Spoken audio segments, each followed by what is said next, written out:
The year 1948. Harry Truman was in the White House. The Indians had just won the World Series, and on October 31st, this station signed on for the first time as WNBK, our original call letters. Those early days were filled with sports victories, including 5 consecutive Browns championships. The 60s brought change. Officially WKYC, we witnessed the election of Carl Stokes, mayor of Cleveland, the first black mayor of a major U.S. city. A turning point that came amid great racial unrest in Cleveland's Huff neighborhood, and then in Glenville 2 years later. Unrest would continue to play out on air in the 70s with anti-war protests, and that fateful day in May on the campus of Kent State. The 70s also brought desegregation of Cleveland schools and a new young mayor named Dennis Kucinich, whose short term saw the city default on a $14 million loan.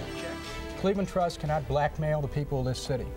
By the 80s, we were soaring with pride for Akron native Judy Resnick, the second American woman in space.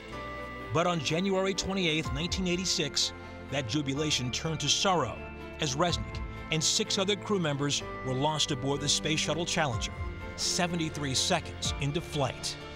We marveled at Gateway in the 90s, a new arena for the Cavs and ballpark for the Indians, capped off by a World Series run. Our community was riding high with our teams and the long-awaited opening of the Rock and Roll Hall of Fame.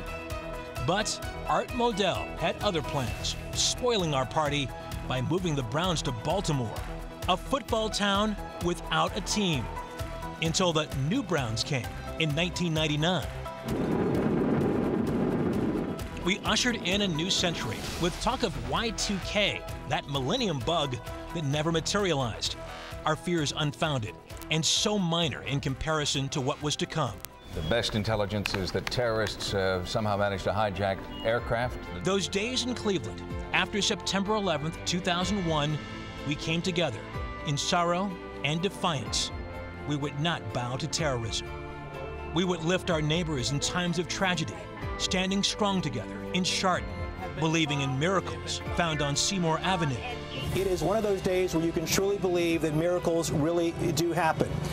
Promises delivered by a son of Akron and celebrated on the streets of Cleveland. Of course, the faces and images have changed over the years, but WKYC's mission has stayed the same. We're here to cover the news, share your stories in good times and bad, and celebrate our home, Northeast Ohio.